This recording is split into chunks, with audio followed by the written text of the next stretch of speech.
संगठन का नाम, सियासी संकेत तमाम। संगठन सरकार से बड़ा है। केशव दिल्ली आए, क्या खबर लाए? एक ही मंत्र है और वो मंत्र है सेवा ही संगठन है। यूपी बीजेपी में लोचा, किसका मोर्चा? लड़ाई संगठन और सरकार की नहीं है, ये लड़ाई है कि मुख्यमंत्री कौन बनेगा।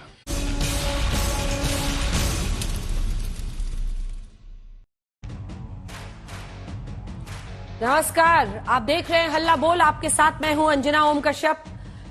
लखनऊ की लड़ाई दिल्ली तक आई। लोकसभा चुनाव में खराब प्रदर्शन के बाद यूपी बीजेपी की केमिस्ट्री में जो लोचा चल रहा है, आज हल्ला बोल में हम उसी पर चर्चा करेंगे। सबसे पहले इससे जुड़ी बड़ी खबर आपको बताते हैं।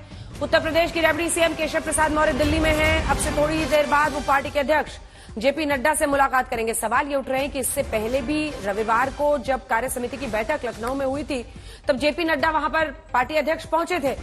ऐसे में फिर पार्टी अध्यक्ष से मिलने दिल्ली आने का आखिर अर्थ क्या है? यूपी बीजेपी के अध्यक्ष भूपेंद्र चौधरी भी जेपी नड्डा से मुलाकात करेंगे। ये मुलाकात शाम के करीब 7:30 बजे के आसपास होनी है। केशव प्रसाद मौर्य की जेपी नड्डा से मुलाकात अहम मानी जा रही है। अहम इस वजह से क्योंकि लोकसभा चुनाव के नतीजों के बाद आप देख ही रहे, बीजेपी के नेताओं और एनडीए सहयोगियों की ओर से एक के बाद एक बयानबाजी हो रही है। कभी बुलडोजर बहाना बनता है, तो कभी दलितों को नहीं मना पाए ये कहा जाता है। वो बयानबाजी बड़े संकेत देते हुए दिखाई दे रहे हैं। 2 दिनों पहले रविवार को लखनऊ में हमने आपको दिखाया था कैसे बीजेपी के नेताओं ने बैठक की, कार्य समिति की बैठक हुई। उस बैठक में जेपी नड्डा बीजेपी अध्यक्ष मौजूद थे। वहां सीएम योगी ने कहा कि अति आत्मविश्वास ने हमें हरा दिया। डेप्यूटी सीएम केशव प्रसाद मौर्य ने कहा सरकार संगठन से बड़ी नहीं। इन सब के बीच बीजेपी के एक विधायक त्रिभुवन राम कह रहे हैं कि पार्टी दलितों का हिस्सा अपने साथ जोड़ने में असफल रही। पार्टी के विधायक ये सवाल भी उठा रहे हैं कि कई जगह प्रत्याशियों को लेकर कार्यकर्ता उत्साहित नहीं थे। फिर कहते हैं पार्टी में बदलाव समय की मांग होती है, आगे बढ़ाने के लिए बदलाव जरूरी है। तो ये किस तरह के बदलाव की बात हो रही है? क्या बदलाव चाहते हैं पार्टी के ये कार्यकर्ता विधायक? तमाम सवालों पर चर्चा करेंगे। आज गौरव भाटिया राष्ट्रीय प्रवक्ता बीजेपी के हमारे साथ होंगे और सामने से होंगे सुरेंद्र राजपूत कांग्रेस पार्टी की तरफ से, और हमारे साथ जुड़ेंगे अनुराग भदौरिया समाजवादी पार्टी का पक्ष रखने के लिए। लेकिन उससे पहले ये रिपोर्ट।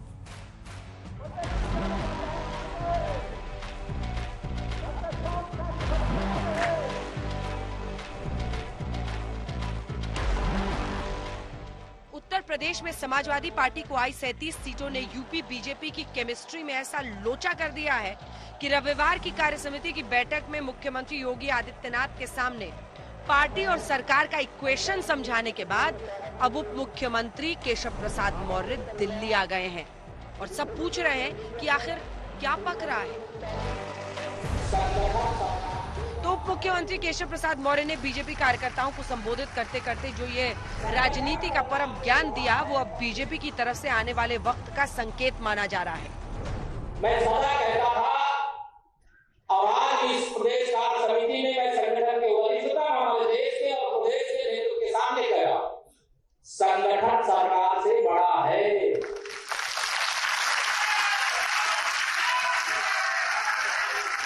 संगठन से बड़ा कोई नहीं होता है। संगठन सरकार से बड़ा है, बड़ा था, बड़ा रहेगा। केशव प्रसाद मौर्य यही नहीं रुके, बल्कि उन्होंने एक और बड़ी बात कही जिसको समझने वाले समझ गए। केशव प्रसाद मौर्य का निशाना किस तरफ है? जी हाँ, केशव प्रसाद मौर्य ने कहा कि 7 कालिदास मार्ग यानी डेप्यूटी सीएम का बंगला कार्यकर्ताओं के लिए खुला है।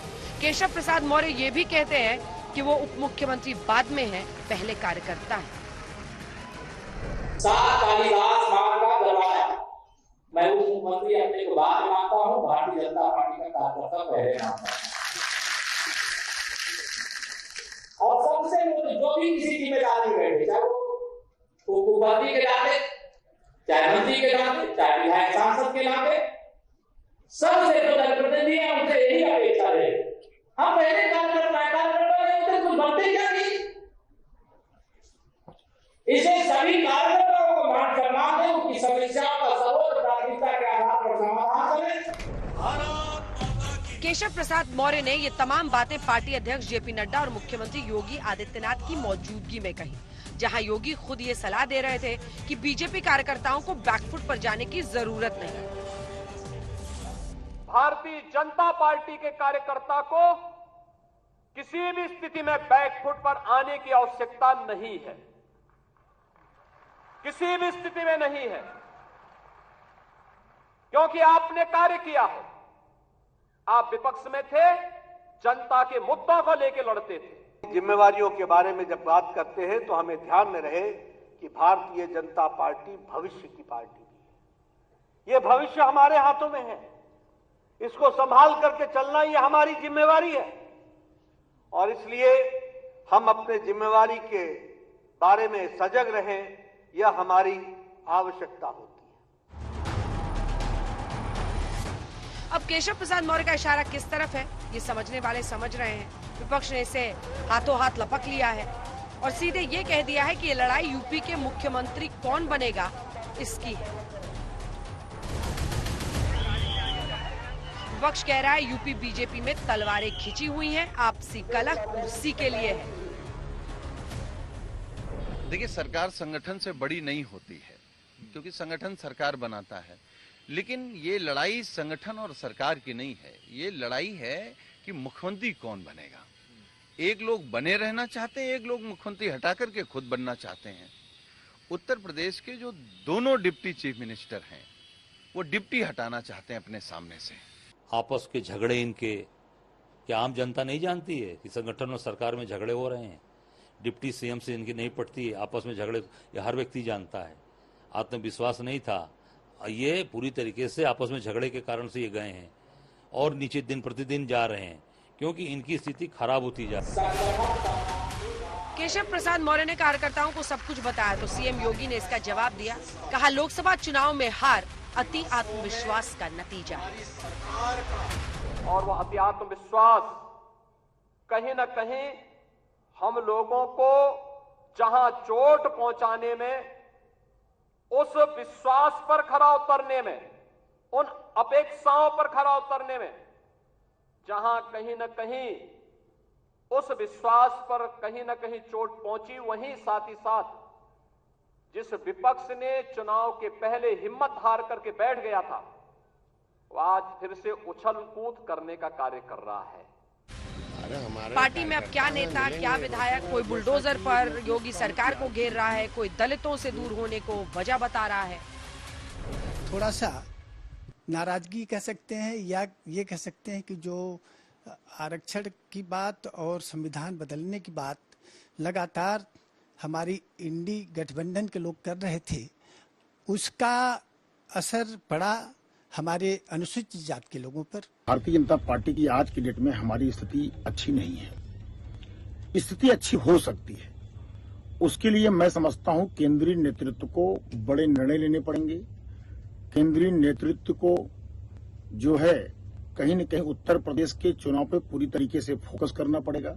भारतीय जनता पार्टी के एक एक कार्यकर्ता को, एक एक जनप्रतिनिधि को मन से लगना पड़ेगा, तभी हम 27 में सरकार पुनः बना सकते हैं। नहीं तो आज की जो स्थिति है, उस स्थिति के हिसाब से हमारी सरकार बहुत ही स्थिति खराब है आज की डेट में।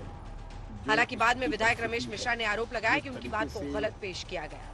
गठबंधन की पार्टियां पहले से ही यूपी में खराब प्रदर्शन पर आईना लिए घूम रही हैं। पहले अनुप्रिया पटेल ने चिट्ठी लिखी थी, कहा था नौकरियों में ओबीसी की नियुक्ति में भेदभाव न हो। संजय निषाद ने बतलाया कि प्रशासन में अब भी साइकिल और हाथी के समर्थक बैठे हैं और बुलडोजर ने जनता को डरा दिया है। अधिकारी ऐसे हैं कि अंदर से हाथी साइकिल पंजा है, ऊपर से कमल ओढ़कर कुर्सी बैठे हैं। जब उनको मौका मिलता है तो डसने का कोशिश। अब इस समय बुजुर्गों का घर गिराएंगे, बुलडोजर लगाएंगे। 90 साल से बैठा हुआ आदमी, गंवार आदमी है, गरीब आदमी है, उसके लिए सरकार हम लोग है ना, तो कानून का सहारा लेकर उसको बुलडोजर लगाएंगे। कुछ न कुछ ऐसे मैंने बहुत पहले हमेशा कहता रहा हूँ कि अंदर से हाथी साइकिल पंजा वाले, ऊपर से कमल बन जाते हैं और मौका पाने को डसने लगते हैं। आइए चर्चा की शुरुआत करते हैं। सभी खास मेहमान हमारे साथ जुड़ गए हैं। हमारे साथ गौरव भाटिया, राष्ट्रीय प्रवक्ता बीजेपी के जुड़ गए। सुरेंद्र राजपूत जी कांग्रेस पार्टी का पक्ष रखेंगे। अनुराग भदौरिया हमारे साथ समाजवादी पार्टी की तरफ से जुड़ गए। अनिल दुबे साहब हमारे साथ आरएलडी की तरफ से जुड़ गए हैं। जल्दी से एक बार नजर डाल लेते हैं, क्योंकि हाल के ही 4 जून के नतीजे हैं, लेकिन एक बार आपके लिए भी फिर से सामने आ जाएगा। 19 में एनडीए को 64 सीटें मिली थी उत्तर प्रदेश में, 28 कम हो गई है, 36 सीटों पर सिमट गई है। 19 में इंडिया गठबंधन को 6 सीटें मिली थी, इस बार 37 सीटों का फायदा होते हुए 43 पर पहुंच गए हैं। तो इससे लोकसभा में किधर गिरावट है 28 सीटों की, उधर 37 का इजाफा है, और इसी वजह से ये सब कुछ हो रहा है। अब हम आपको जल्दी से दिखा देते हैं, ये नंबर्स आपके सामने चलते रहेंगे। इस बीच सबसे पहले गौरव जी आपके पास आते हुए, अभी तो संडे को, रविवार को ही कार्य समिति की बैठक हुई थी ना। अब केशव प्रसाद मौर्य वहां पर समझा रहे हैं कि सरकार से बड़ी पार्टी थी, है और रहेगी। तो लोग ये पूछ रहे हैं कि वहां बताने की क्या जरूरत थी, ये तो बीजेपी के कार्यकर्ताओं को पहले से ही पता रहता है। अब वो दिल्ली पहुंच गए हैं, उस दिन भी नड्डा जी से मिले थे, आज फिर मिल रहे हैं। तो लोग कह रहे हैं कि क्या मामला है, कुछ पक रहा है यूपी में, आप बताइए।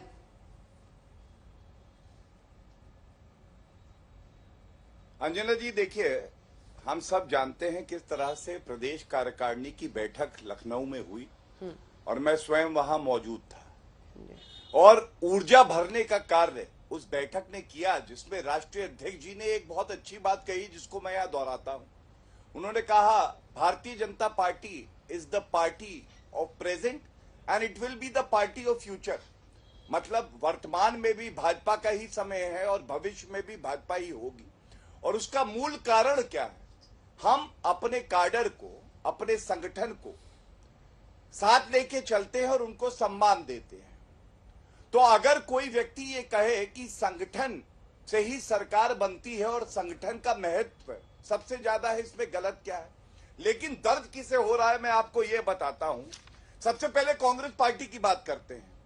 ना इनका संगठन मजबूत है, और इनके लिए ना संगठन सबसे ऊपर है, इनके लिए तो सबसे ऊपर है गांधी परिवार। इसी तरह से समाजवादी पार्टी में संगठन का कोई महत्व थोड़ी ना है।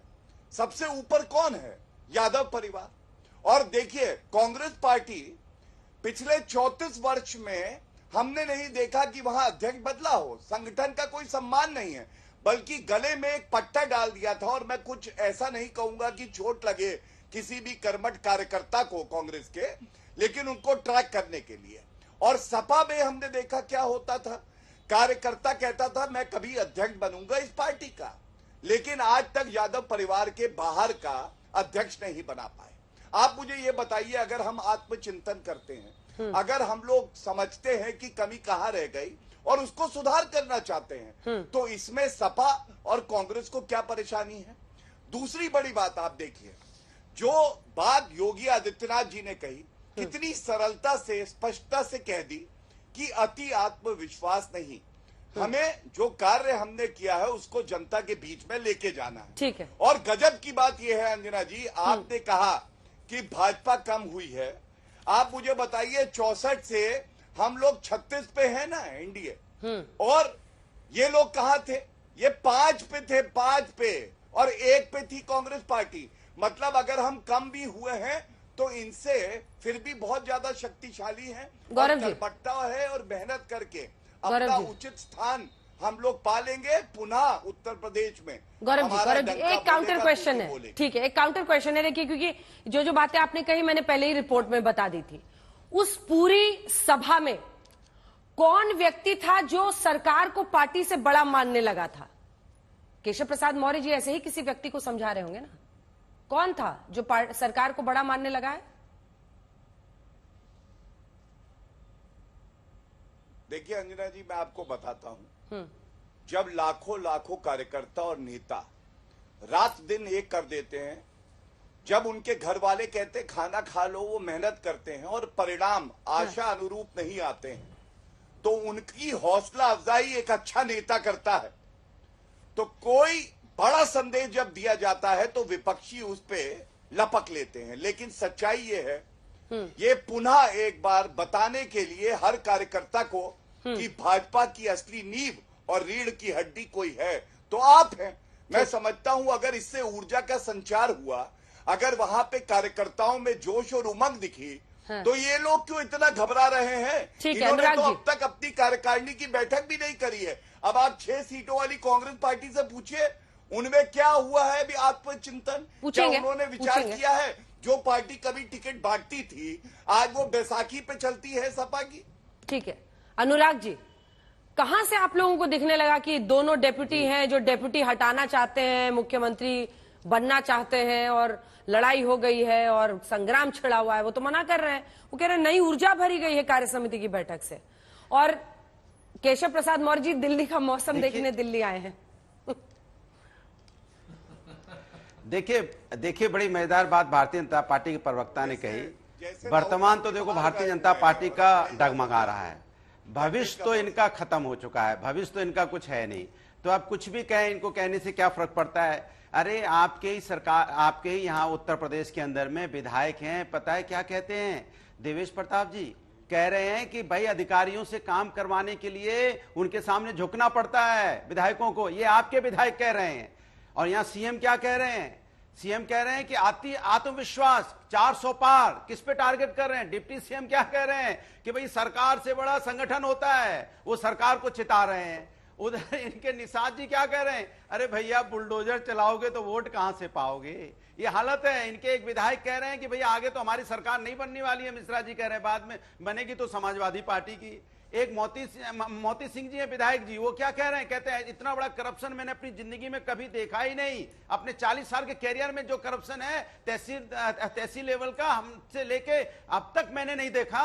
और एक इनके कन्नौज से सुब्रत पाठक जो भूतपूर्व हैं, वो क्या कहते हैं? अरे अभी भी अखिलेश जी के अधिकारी बैठे हुए हैं, वही उन्होंने मुझे हरा दिया। माने वो कह रहे हैं कि उत्तर प्रदेश के अंदर में इनडायरेक्टली कि योगी मॉडल नहीं कामयाब है, अखिलेश मॉडल कामयाब है। वही है जो यहाँ इस उत्तर प्रदेश के अंदर में विकास की राजनीति करता था। योगी मॉडल फेल हो चुका है, यही आपके विधायक घूम घूम के कह रहे हैं। और सुन लीजिए मजेदार बात, इनका तो हालत ये हो गई है, इनका विधायक इनके साथ नहीं है, इनके मंत्री इनके साथ नहीं है, डिप्टी सीएम, दोनों डिप्टी सीएम मुख्यमंत्री में सिर्फ टवल चल रहा है। दिल्ली की बीजेपी, लखनऊ की बीजेपी अलग अलग दौड़ रही है।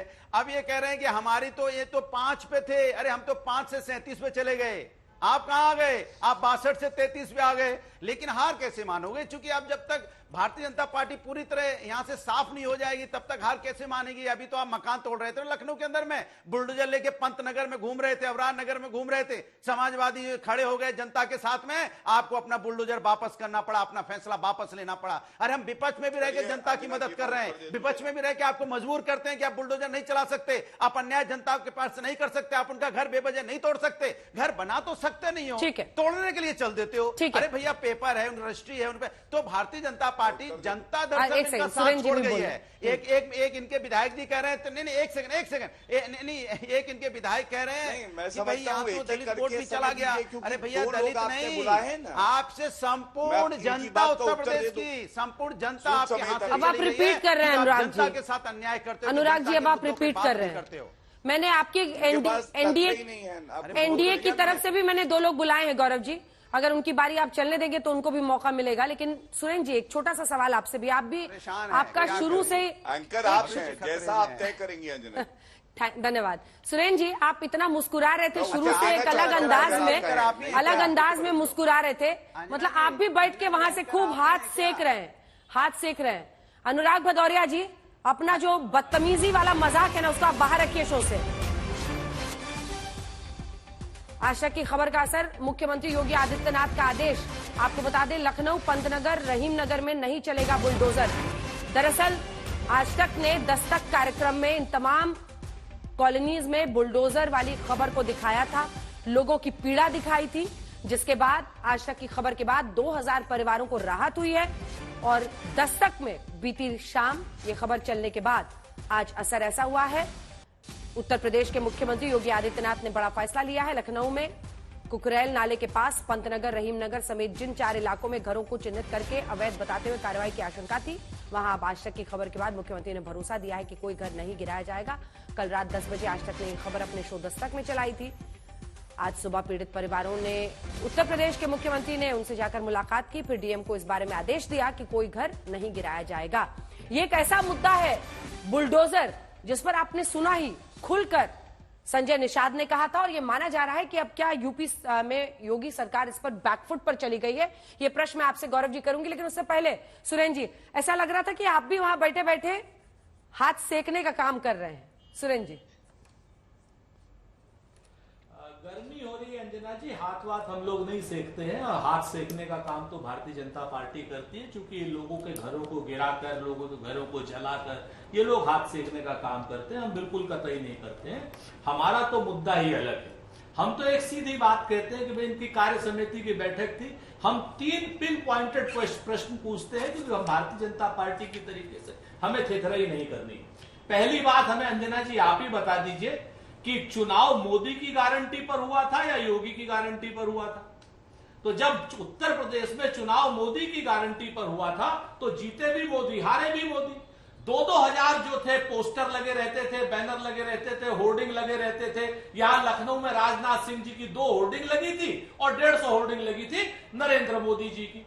तो जब मोदी जी की गारंटी पर चुनाव हुआ है तो बाकी सब लोग कैसे हारे? नंबर 1। नंबर 2, कार्य समिति में इनकी क्या हो रहा है क्या नहीं हो रहा है हमें कोई लेना देना नहीं है। हम ये इनकी गौरव जी की तरीके से बात नहीं करते हैं जब ये बड़े चैनल पर बैठ जाते हैं तो, कि भाई क्या 6 सीटें थी अभी इन्होंने ये नहीं किया वो नहीं किया। हम तो साधारण सी बात पूछते हैं, जब कार्यकर्ता हताश था या निराश था अंजना जी, तो कार्यकर्ता की बात सुनी जानी चाहिए थी, या दिल्ली से जो लोग आए थे, जो गुजराती गैंग के लोग आए थे या दिल्ली के लोग आए थे, वो सब अपनी अपनी कह करके चले गए?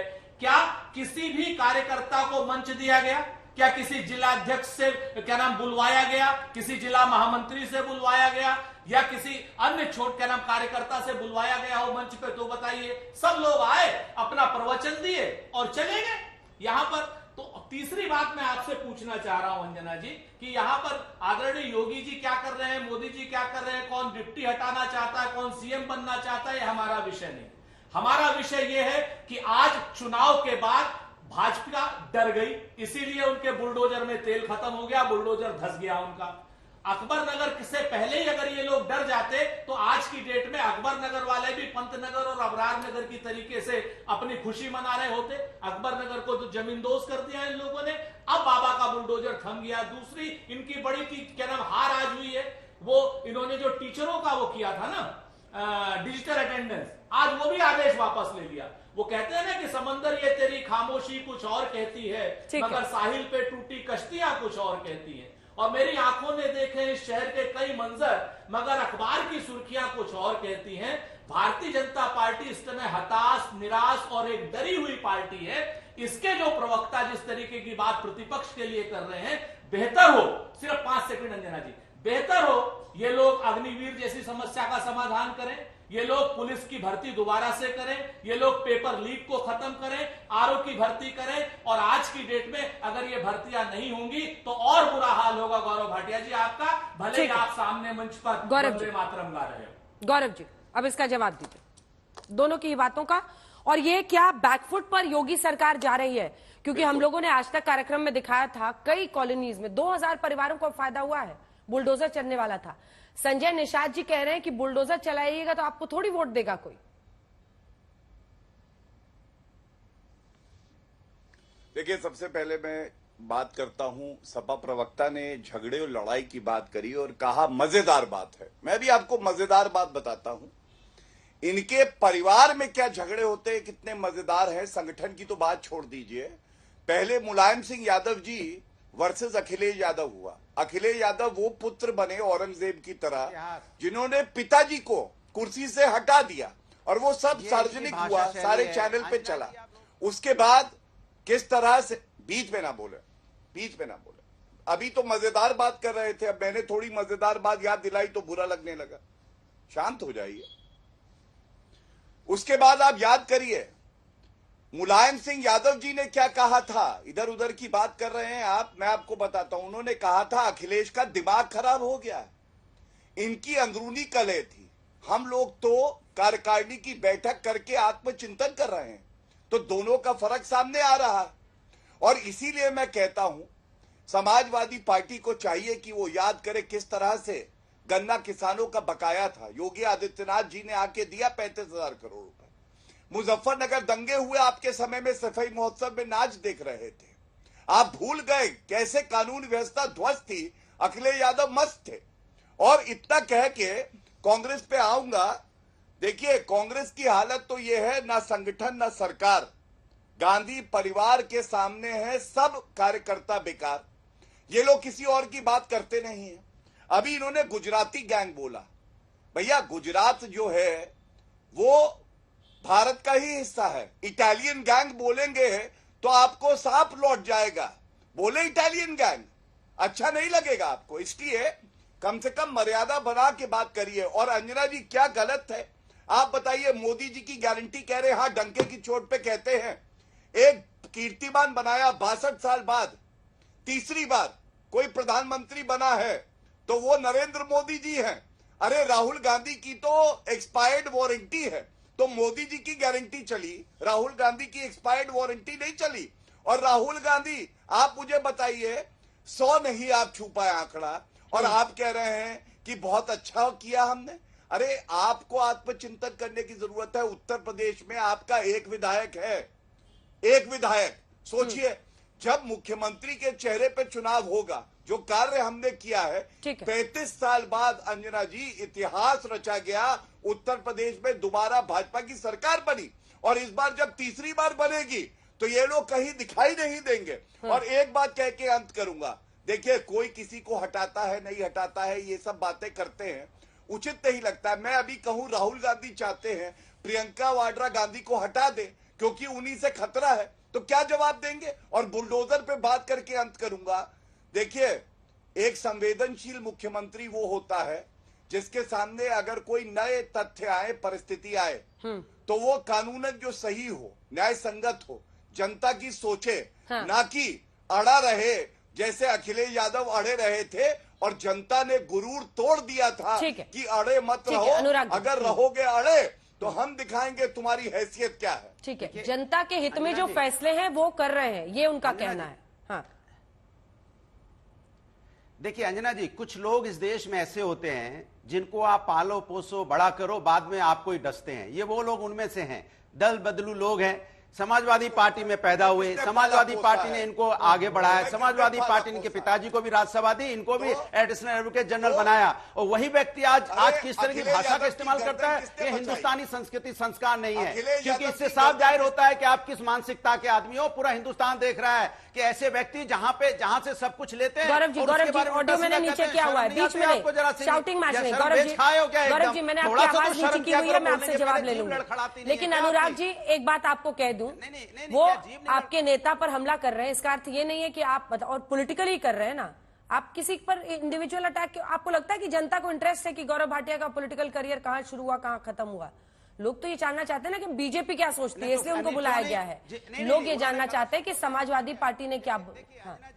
अंजना जी, गलत कौन सा शब्द? अंजना जी, जब गलत शब्दों का इस्तेमाल होगा तो सुनना पड़ेगा। कौन सा और जब हम सुनाएंगे तो क्यों इस तरह की भाषा की इस्तेमाल करेंगे तो सुनना नहीं पड़ेगा। पॉलिटिकल बात कीजिए ना। अब अपना कार्य गिनाइए, क्या काम किया है आपने। आपकी 5-7 साल की सरकार उत्तर प्रदेश में होगी, 10 साल की, वहां पे क्या किया आपने? आपका काम ऐसा है कि जो रोड बनाते हो, एक बूंद पड़ती रोड धंस जाती है। आपने मंदिर बनाया, प्रभु राम के मंदिर में पानी भर जाता है, एयरपोर्ट टूट जाते हैं, पर्चा लीक हो जाता है, महिलाओं पर अत्याचार बढ़ जाता है। उसके बारे में बात करो ना कि आपने क्या किया। अपना कार्य नहीं गिराएंगे, बुलडोजर लेके घूम रहे लोगों के पीछे। अरे आप उत्तर प्रदेश के अंदर में एक परीक्षा नहीं करवा पाए। आप कोई परीक्षा की तारीख नहीं निकल पाती। तारीख निकलती है तो परीक्षा की डेट अगर आ भी जाती है, परीक्षा हो भी जाती है तो परीक्षा का रिजल्ट अटक जाता है, रिजल्ट आ भी जाता है तो कोर्ट में अटक जाता है। आप जनता के लिए कुछ कर नहीं पाए। टमाटर आज भी 100 रुपए किलो हो गया है, मालूम है आपको कि नहीं मालूम है? महंगाई से आपने लोगों की कमर तोड़ दी है। उसके बारे में आप बात नहीं करोगे कि आपने विकास किया। अरे समाजवादियों ने विकास किया तो समाजवादी डंकी की चोट पे गिनाते हैं। इसलिए आज कह रहे हैं ना आपके लोग इनडायरेक्टली कि अखिलेश मॉडल अच्छा था उत्तर प्रदेश के अंदर में,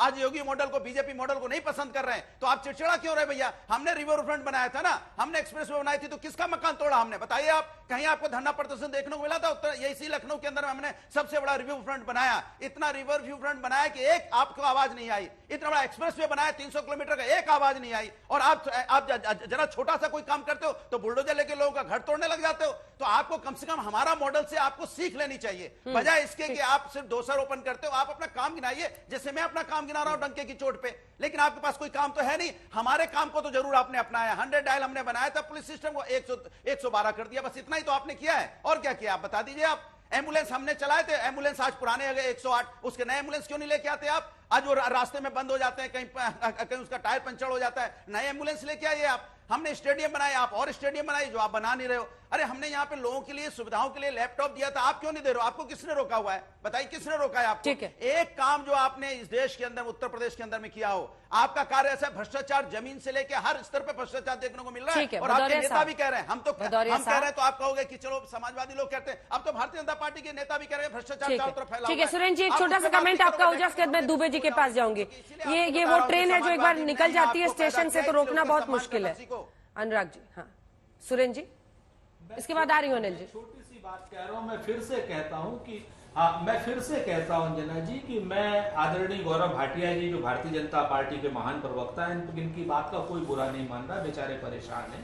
दूसरी गारंटी, पहली गारंटी तो मोदी जी की फेल हो गई थी, दूसरी गारंटी की बात कर रहा हूं। दूसरी गारंटी है इनकी नौकरी देने की गारंटी, और वो है इनकी बेदी राम की गारंटी। बेदी राम इनका एक ऐसा विधायक है अंजना जी जो बाकायदा नौकरी की गारंटी देता है, और जिसकी गारंटी क्या नाम ओम प्रकाश राजभर जी लेते हैं, इनके सहयोगी हैं। आज की डेट में किसी को नौकरी मिले या ना मिले, लेकिन बेदी राम के लिए जरूर कहा जाता है कि फार्म भर दो, बेदी राम नौकरी का जुगाड़ कर देगा। तो ये जो नौकरी की गारंटी बेदीराम वाली गारंटी है, ये भी भारतीय जनता पार्टी को परेशान करने वाली है। और रही बात किसी के भी पिताजी को अगर आप औरंगजेब कहेंगे अंजना जी, तो आप अपने पिताजी के लिए तमाम तरीके की चीजें सुनेंगे। औरंगजेब से ज्यादा भी कुछ और शब्द कहे जा सकते हैं। मेरे ख्याल से इस तरीके से व्यक्तिगत उससे बचना चाहिए। अगर आप इस तरीके से करना चाहते हैं तो गौरव भाटिया, आपके पिताजी, आपके बाबा जी या आप सबके आप सड़क पर खड़ा कर दे रहे हैं। मेरे ख्याल से ऐसा आपको उस आदमी के लिए नहीं करना चाहिए जिसके एहसान है आपके ऊपर। मुझे छोटा सा यही कहना। ठीक है अनिल दुबे, एहसान मानते कहाँ है? एहसान मान ही नहीं रहे। इनके पिताजी तक को राज्यसभा दी थी, कहां से? अनिल दुबे जी, क्या आप भी सहमत हैं इस बात से? मतलब विपक्षी दल में चाहे वो अनुप्रिया पटेल हो जिन्होंने एक लंबी चिट्ठी लिखी, कहा कि ओबीसी के साथ भेदभाव नहीं होना चाहिए नौकरियों के मामले में। उसके बाद से संजय निषाद आए, वो कह रहे हैं कि बुलडोजर चलाएगा तो वो आपको वोट करेगा क्या? गरीब गुरबा उनका बुलडोजर चल रहा है। वो कह रहे हैं कि आधे अधिकारी तो अभी भी साइकिल और दिल में हाथी लिए घूम रहे हैं। मतलब उनका कहना था कि एसपी और बीएसपी की तरफ उनका दिल धड़कता है। आपको क्या लगता है? अंजना जी जो बात उठाई, जैसे अनुप्रिया जी का आपने जिक्र किया, उन्होंने जिन बातों को उठाया, मैं नहीं समझता वो उन्होंने किस मद में उठाया, लेकिन जहां तक पिछड़े वर्ग और आरक्षण की बातें हैं कि नौकरियों में जो है पिछड़ों का या दलितों का आरक्षण जो है सवर्णों को दिया गया, मैं नहीं समझता शासन ने कोई ऐसा आदेश किया है और ना मेरी जानकारी में ऐसा कुछ आया। जहां तक रही बात बुलडोजर की, बुलडोजर गौरव भाटिया जी उस पर बता ही रहे हैं, और सरकार ने, योगी जी ने जो जनता की जनभावनाओं का आदर करते हुए जो वहां पर कार्रवाई हो रही थी उसको रोकने का काम किया है। तो अगर वो जनता के हित में निर्णय ले रहे हैं तो इसमें बुरा क्या है? आप यही तो चाहते हो कि जनहित में काम हो, फिर जनहित में काम भी हो और आप आलोचना भी करेंगे। रही संगठन की समीक्षा की बात, तो संगठन की समीक्षा हर दल का अपना अधिकार है। संगठन की समीक्षा भारतीय जनता पार्टी कर रही है। ये जरूर बात है कि अंजना जी ये समीक्षा पहले कर लेनी चाहिए थी।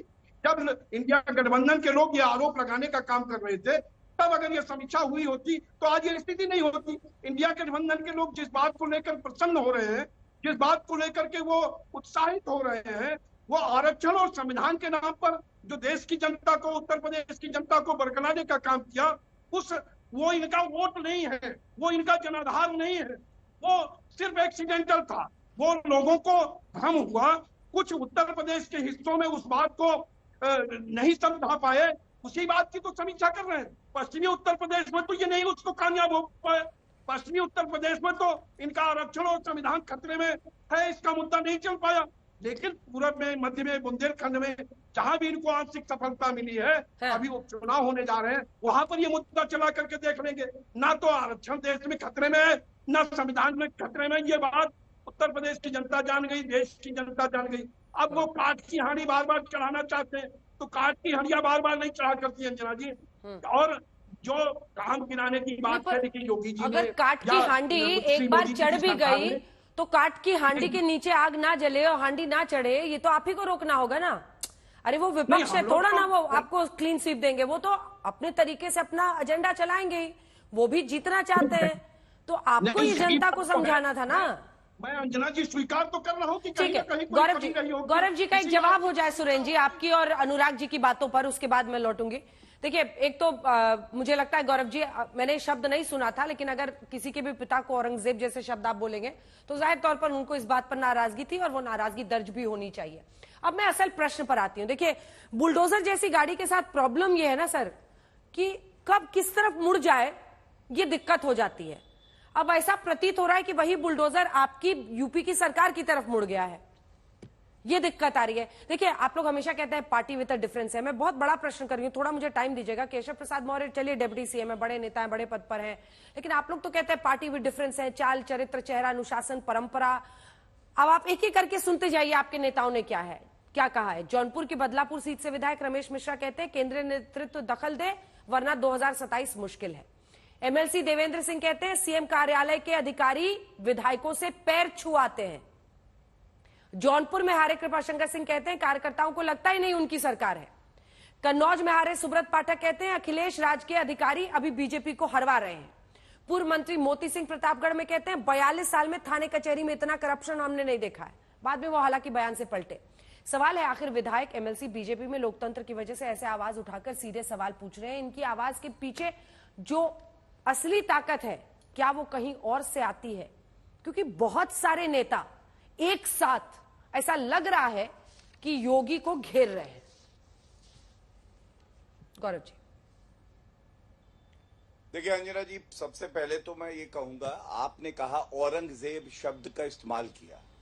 मैंने किसी को औरंगजेब नहीं कहा। व्यक्तिगत तौर पे मैं मुलायम सिंह यादव जी की बहुत इज्जत करता हूं, सम्मान करता हूं। मैंने शब्द शाह वो कहा जो अमर सिंह जी खासम खास थे, उन्होंने कहा था अखिलेश यादव के लिए, मैंने नहीं कहा था। पहली बात, उस पर व्यक्तिगत टिप्पणियां करी गई, तो ये दिखाता है अंदर से ये लोग कितने खोखले और कमजोर हैं। और मैं इतना ही कह दूं, जब मुलायम सिंह जी के साथ मैं अंदर बैठता था और वो बेटे की तरह मुझसे चर्चा करते थे, तो ये लोग जो है बाहर भी नहीं दिखाई देते थे कमरे के। तो इसलिए कम से कम जब दो बड़ों की बातें हों तो ये बीच में ना बोले। लेकिन आपने जो बात कही मैं उस पर उत्तर देना चाहता हूं। देखिए, आपने कहा बुलडोजर मुड़ गया। चलता है कानूनी बुलडोजर, चलाने वाला चाहिए। चिंता तो उसकी है जिसकी साइकिल है टूटी, टायर है पंचर, हैंडल गया है टूट और उस पे लगा है पंजा, जिसकी उंगलियां नहीं बची हैं और वो चला रही है। वो किस दिशा में जा रही है अंजना जी, ये पूछिए। और क्या ये विरोधाभास नहीं है? नरेंद्र मोदी जी और योगी आदित्यनाथ जी के लिए यही विपक्षी दल आरोप लगाते थे, तानाशाह हैं। अरे हमारे विधायक अगर आज बोल रहे हैं, अपनी मन की बात कह रहे हैं और सही मंच पे कह रहे हैं, क्योंकि कार्यकारिणी में नहीं कहेंगे तो कहां कहेंगे? उनका दिल जीतने का हुनर हम में है। हम आपके जैसी पार्टी नहीं है, केवल एक परिवार की परिक्रमा करें, उसके अलावा कार्यकर्ताओं का कोई सम्मान ना हो। तो ये फर्क है अंजना जी। और मैं तीसरी बड़ी बात कहूंगा, देखिए हमने संतुष्टिकरण की राजनीति करी है। आज के परिप्रेक्ष्य में तौकीर रजा का एक बयान आया है और 2 दिन पहले सर्वोच्च न्यायालय ने एक जजमेंट दिया, कहा कि जो महिला सशक्तिकरण की बात है संविधान में है, मुस्लिम महिलाओं को भत्ता मिलना चाहिए, सीआरपीसी सेक्शन 125। क्या आपने अखिलेश यादव के मुंह से चू सुनी? क्या राहुल गांधी जहां भी है दुनिया में, मुझे नहीं पता कहां भ्रमण कर रहे हैं, महिला सशक्तिकरण और संविधान दिखाते हैं, एक शब्द बोला? मैं तो चुनौती दे रहा हूं, यहां प्रवक्ता अगर बता दे कि महिला सशक्तिकरण पे सर्वोच्च न्यायालय ने कहा मुस्लिम बहनों को उनका भत्ता मिलना चाहिए, उनका अधिकार है संविधान में, एक शब्द बता दे कि सही है। ये फर्क आया है कि अब जो है किसान सुखी है, उनको उनका भुगतान होता है एमएसपी के द्वारा, कानून व्यवस्था स्वस्थ है, ध्वस्त नहीं है, महिलाओं को उनका सम्मान मिल रहा है, सशक्तिकरण हो रहा है। और हाँ, जॉब नौकरी की बात करी तो बता दूं आपको, 10 साल में बसपा और सपा की जो सरकार थी 5 लाख सरकारी नौकरियां दी थी और जनता ने हमें वापस क्यों चुना? हमने 5 साल में 5 लाख सरकारी नौकरी दी, इसलिए हमें चुना है। तो ये फर्क जो है ये सामने आता है। अब कोई डेप्यूटी एसपी जियाउल हक मारा नहीं जाता है, अब कोई सफाई महोत्सव में नंगा नाच नहीं होता है, जनता की सेवा होती है। और हमने देखा है किस तरह से इंफ्रास्ट्रक्चर बेहतर हुआ, शिक्षा स्वास्थ्य के क्षेत्र में बेहतरी हुई, और यही इन्हें अखरता है। बहुत बहुत एंड रिजल्ट तो सुरेंद्र जी, चाहे यूपी हो जहां पर 30 साल का रिकॉर्ड तोड़कर बीजेपी की वापसी हुई सरकार में, या फिर केंद्र हो, यहां पर भी एनडीए की प्रीपोल अलायंस वाली पार्टीज को बहुमत मिला है और फिर से नरेंद्र मोदी तीसरी बार सरकार बने हैं और तीसरी बार लगातार जनता ने आपको विपक्ष में ही बिठाने के लायक समझा है। ये आपको क्या बता रहा है? एक बहुत बड़ी चिंता बैठक तो आप लोगों को भी होनी चाहिए, करनी चाहिए। सुरेंद्र जी,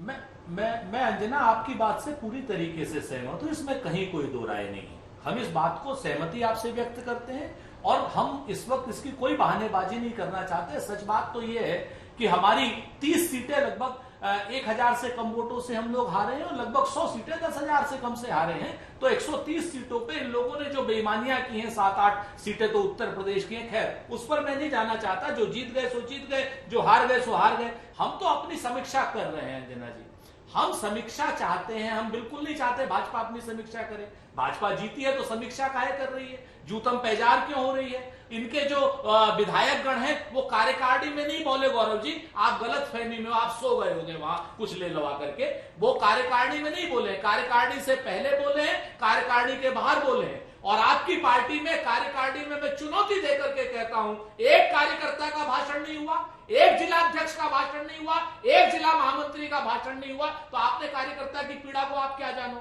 अनिल भाई कह रहे थे आरक्षण को लेकर के, तो अनिल भाई मैं यूपी एसएससी की मैं आपको एक खाली बात बता देता हूं कैसे आरक्षण खत्म कर रहे हैं। 397 सीटें यूपी एसएससी ने होम्योपैथिक फार्मासिस्ट की दी है परसों।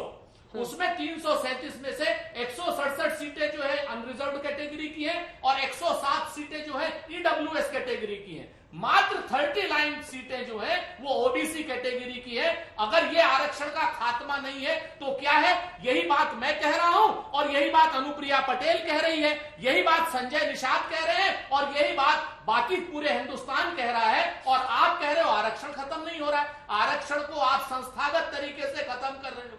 आपके पास अगर 400 सीटें होती, आप संविधान को बदल देते। ये हमारा पूरा आरोप है आपके ऊपर, क्योंकि आपकी जितनी थिथरई है, जिस बेशर्मी से आपने पिछली बार सरकारें चलाई हैं और लोकसभा चलाई है, वो अभूतपूर्व है। वो अंजना जी ने भी देखा है, गौरव आपने भी देखा है और बाकी पूरे दर्शकों ने भी देखा है कि जिस अभिमत से और अभिमान से। और आखिरी बात किसान की जो आप बात कर रहे थे, आपको मालूम नहीं है शायद घर से नहीं निकलते हैं, घर से नहीं निकलते हैं। किसान अगर सुखी होता तो अंबाला के बॉर्डर पर नहीं बैठा होता और हाई कोर्ट ये कह रहा होता कि हरियाणा की सरकार उसका रास्ता खोले। आप आ जाइए तौकीर रजा पर भी बता देता हूँ। गौरव जी बीच में नहीं, गौरव जी बीच में नहीं, गौरव जी बीच में नहीं, गौरव जी बीच में नहीं, उनको बात पूरी करने दी, पूरी करने दी। क्या है, मैं तो तौकीर रजा पे भी बोल देता हूँ।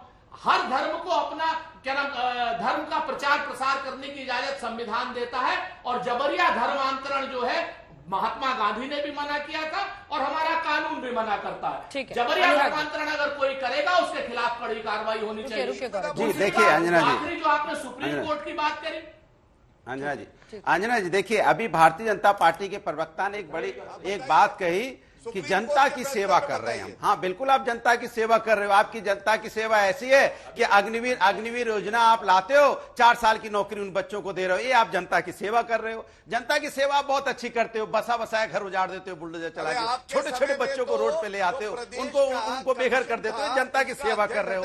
किसानों की इनकम दुगनी करने के बजाय किसान को रोड पे लाके बैठा देते हो। किसान की मौतें हो जाती है, वो धरना देते रहते हैं, बारिश में भी हो, चाहे ठंड हो, चाहे तूफान, चाहे गर्मी हो, ये आप जनता की सेवा कर रहे हो। महिलाओं के साथ क्या आपने सेवा की? हाथरस की बेटी के साथ जो अन्याय हुआ, जिस तरह की मणिपुर की बेटियों के साथ अन्याय हो रहा है, जिस तरह से आपने देखा बीएचयू की बेटियों के साथ अन्याय हुआ, ये जनता की सेवा है। महंगाई से लोगों की कमर तोड़ डाली आपने, जनता की सेवा है। कमाल की सेवा कर रहे हैं जनता की आप। आपने जनता की ऐसी सेवा की है कि आप बेरोजगार मजबूर हो गया, ये जनता की सेवा है। किसान आत्महत्या करने पे मजबूर हो गया, जनता की सेवा है। ये जनता की सेवा कर रहे थे आप। पूरे देश को, पूरे उत्तर प्रदेश को आपने किसमें झोंक दिया ले जाके? आपने लोगों के बीच में एक ऐसा नफरत का माहौल बनाया, हिंदुस्तान में कभी नफरत का माहौल नहीं था। आप धर्म के नाम पे राजनीति करने लगे और लोगों के बीच में नफरत और दूरियां पैदा कर दी। ये आपने जनता की सेवा की है। ऐसी सेवा जनता को नहीं चाहिए। हिंदुस्तान की संस्कृति संस्कार कभी ऐसे नहीं थे कि हम एक दूसरे से नफरत में बात करें। हम एक दूसरे के साथ मिलने के रहने वाले लोग हैं। हम यहाँ पे विभिन्न जाति धर्म के लोग हैं, लेकिन हमारा भाईचारा एक है, हमारा संविधान एक है, हमारा देश एक है, हमारा संस्कृति संस्कार एक है। लेकिन आपने सबको तार तार कर जवाब सुनिए। गौरव जी बोलिए। संविधान में अनुच्छेद 15 क्या कहता है बताओ। चलो देखिए, मैं बताता हूं इनकी सेवा। अभी ये कह रहे थे कि एक्सप्रेसवे बनाए धंस गए। ये अखिलेश यादव ने एक एक्सप्रेसवे बनाया था, 3 दिन बाद गाड़ी कहां धंसी है देखिए। दूसरी बात, किसानों पे मैंने बताया 35,000 करोड़ रुपए बकाया था गन्ना किसानों का, भुगतान क्यों नहीं किया। मुजफ्फरनगर दंगे पे इन्होंने कोई उत्तर नहीं दिया। सरकारी नौकरी हमने दुगनी दी, इन्होंने कोई उत्तर नहीं दिया। मैंने पूछा आप जियाउल हक जो डेप्यूटी एसपी था मारा गया, उस पर कोई उत्तर नहीं दिया। मैंने इनसे पूछा आपने अध्यक्ष क्यों नहीं बनाया अपने यादव परिवार के बाहर का, आपने कोई उत्तर नहीं दिया। मैंने आपसे पूछा सर्वोच्च न्यायालय का फैसला आया है महिला सशक्तिकरण पे, अखिलेश यादव कहां खड़े हैं, क्या उनको पता भी है खड़ा है या घुटने टेके हुए हैं, आपने कोई उत्तर नहीं दिया। और इधर उधर की बातें करके समय नष्ट कर रहे हैं। अंजना जी एक बात जान लीजिए, चाहे वो टूटी साइकिल हो, चाहे वो बैसाखी पे चलने वाली कांग्रेस हो, भारतीय जनता पार्टी के सामने और योगी आदित्यनाथ जी के सामने कोई क्यों नहीं टिक रहा? क्योंकि आज कानून व्यवस्था मजबूत हुई है। वो जंगल राज जो चल रहा था सपा के समय में, जब महिलाओं का बलात्कार होता था और कहा जाता था लड़के हैं, लड़कों से गलती हो जाती है, एक निर्भीक पत्रकार महिला थी, उसने सवाल पूछा अखिलेश यादव से, तो उन्होंने कहा, शर्मिंदा नहीं हो, उन्होंने कहा तुम तो सही हो, सुरक्षित हो, सवाल ना पूछो। वो लोग आज यहाँ पे आके ज्ञान देते हैं। हमारा अंदरूनी मामला है, अपना घर बचाओ जहां आग लगी है। हमारे घर में तो सब ठीक है, इसलिए मैं कहूंगा अपने को मजबूत करना सीखो, अपनी लकीर को लंबा करो। ठीक है, लेकिन यूपी बीजेपी मजबूत है या नहीं, आज इस पर हम लोग बहस कर रहे थे। केशव प्रसाद मौर्य दिल्ली आए हुए हैं और क्या कुछ होता है उस मीटिंग में, जो अभी तक बताया गया सूत्रों के हवाले से कि जेपी नड्डा बीजेपी अध्यक्ष के साथ उनकी मीटिंग है, उस पर रहेगी आज तक की नजर। देश दुनिया की बाकी खबरों के लिए आप देखते रहिए